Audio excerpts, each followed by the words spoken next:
प्राचीन इतिहास चैनल में आप सभी का स्वागत है। महाभारत की कहानी भक्त ध्रुव की कथा। एक बार की बात है, राजा उत्तानपाद थे और उनकी दो रानियां थी। एक रानी का नाम सुनीति और दूसरी रानी का नाम सुरुचि था। सुनीति बड़ी रानी और सुरुचि छोटी रानी थी। रानी सुनीति के पुत्र का नाम ध्रुव और रानी सुरुचि के पुत्र का नाम उत्तम था।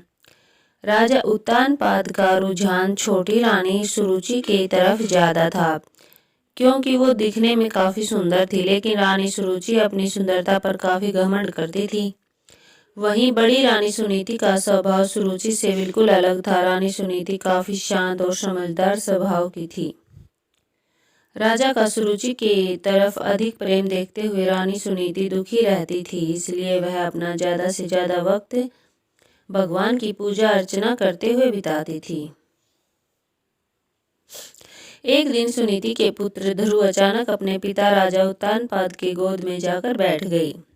वह अपने पिता के गोद में बैठकर खेल ही रहे थे कि वहां छोटी रानी सुरुचि पहुंच गई। राजा के गोद में ध्रुव को देखकर रानी सुरुचि को गुस्सा आ गया। रानी ने ध्रुव को राजा के गोद से नीचे उतारते हुए कहा, तुम राजा के गोद में नहीं बैठ सकते हो। राजा की गोद और सिंहासन पर सिर्फ मेरे पुत्र उत्तम का अधिकार है। यह सुनकर ध्रुव को बहुत बुरा लगा। वहां ध्रुव से रात रोते हुए अपनी माँ के पास चला गया। ध्रुव को रोता देखकर माँ काफी चिंतित हो गई और ध्रुव से उसने रोने का कारण पूछा।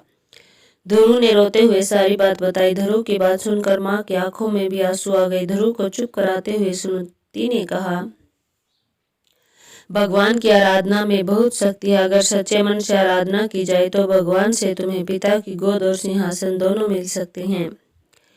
माँ की बात सुनकर ध्रुव ने निर्णय कर लिया कि वह सच्चे मन से भगवान की आराधना करेंगे। ध्रुव अपने महल से भगवान की प्रार्थना करने जंगलों की तरफ निकल पड़े। उन्हें रास्ते में ऋषि नारद मिले। छोटे से ध्रुव को जंगलों की तरफ जाता देख नारद ने उन्हें रोका। नारद ने उनसे पूछा, तुम जंगलों की तरफ क्यों जा रहे हो? ध्रुव ने उन्हें बताया कि वो भगवान का ध्यान करने जा रहे हैं। ध्रुव की बात सुनकर नारद ने उन्हें समझाकर राजमहल वापस भेजने की कोशिश की, लेकिन ध्रुव ने उनकी एक न सुनी।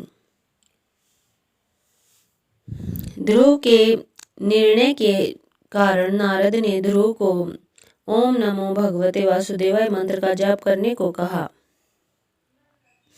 इसके बाद ध्रुव जंगल में जाकर इस मंत्र का जाप करने लगे। उधर नारद ने महाराज उत्तानपाद को ध्रुव के बारे में बताया। बेटे के बारे में सुनकर महाराज का मन चिंतित हो गया। वह ध्रुव को वापस लाना चाहते थे, लेकिन नारद ने कहा, ध्रुव प्रार्थना में डूब गया है और अब वह वापस नहीं आएगा।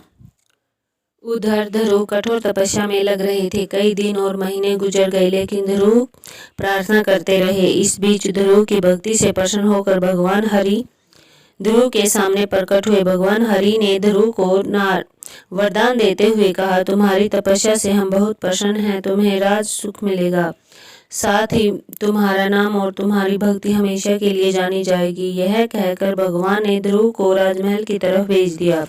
भगवान के दर्शन पाकर ध्रुव भी बहुत खुश हुए और उन्हें प्रणाम कर महल की तरफ चले गए।